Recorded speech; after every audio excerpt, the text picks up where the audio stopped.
The ghost was approaching the girl with a terrifying smile.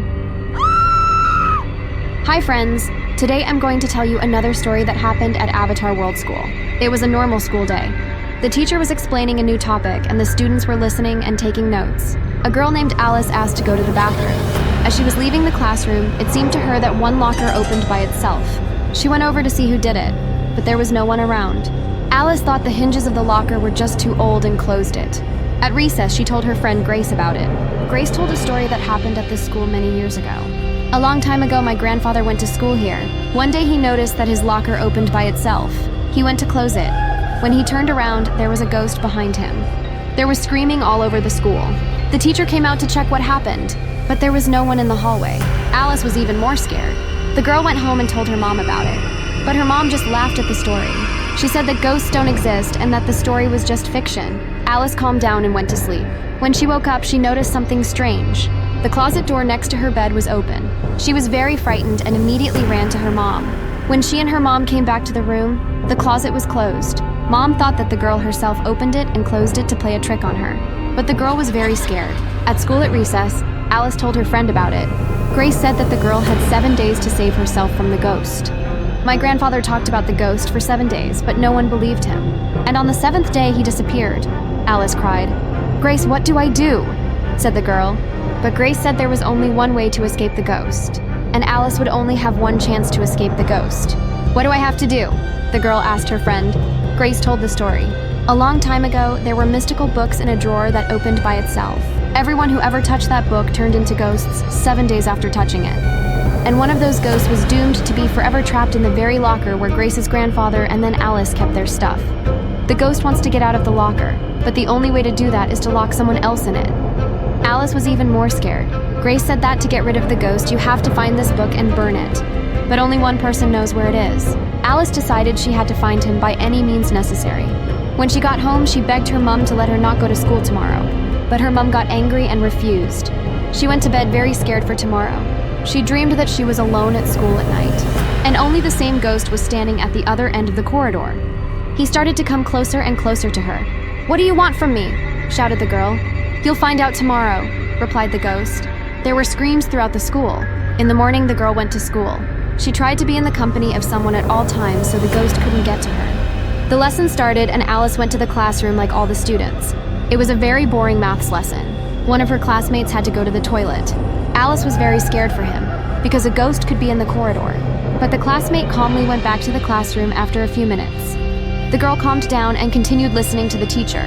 But the lesson was so boring that she fell asleep. She dreamed that she was alone in the corridor again. The ghost laughing said, "Well, we meet again."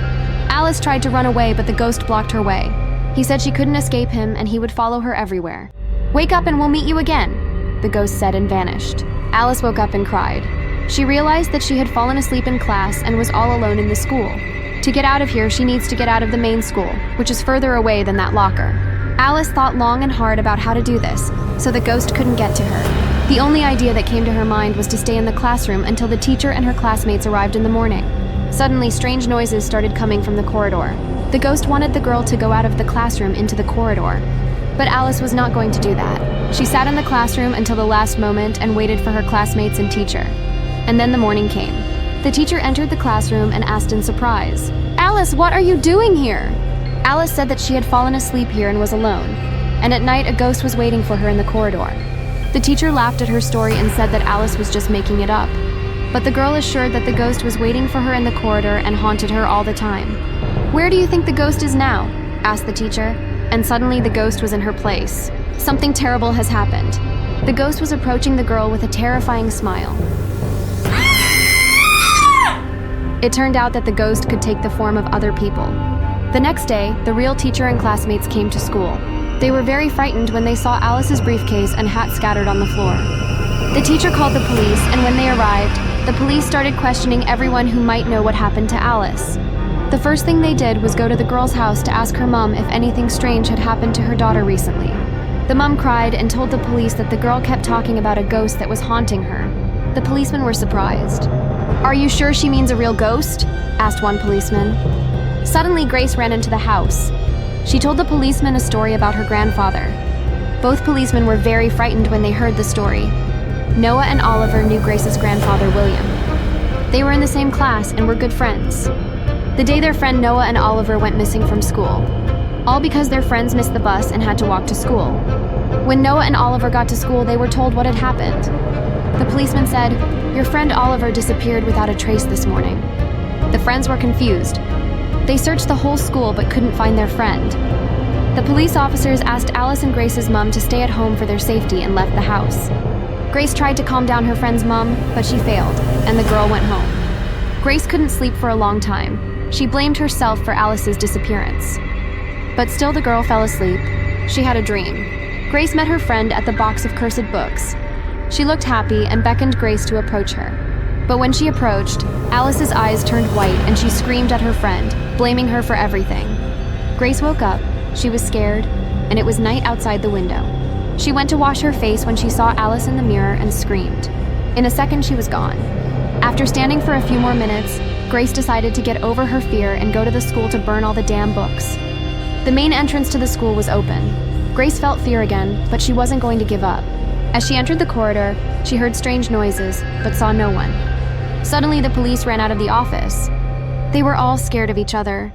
Noah and Oliver are angry because they asked the girl to stay home. "I can't forgive myself for missing Alice. I dream about her," replied Grace. Oliver was about to grab the girl to send her home, but Grace ran to the principal's office and closed the door behind her. "Open the door, Grace. There's nothing in here anyway. We've searched the whole corridor and the office," said the police. The girl didn't understand, but the books should be in the corridor. She started looking around the room and discovered old books. They all had numbers on them and each one meant a certain person. Grace was shocked. Suddenly, the headmaster appeared on a chair. He laughed very loudly. "What are you doing here?" Grace asked nervously. "I am the principal of this school. I can be here anytime," replied the man.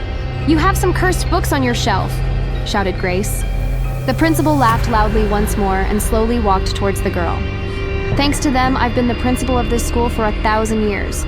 All these souls help me stay alive," the headmaster calmly told the girl. Grace couldn't say anything because of the fear that gripped her. The principal was getting closer and closer to her, faster and faster. Grace cried and screamed in hopes of help. Suddenly, Noah and Oliver, hearing the girl's screams, kick the door in. The principal disappears at the same second. The girl tells them everything. The policemen put on gloves and pick up the books. They almost left the office, but there were ghosts in the corridor. They didn't know what to do.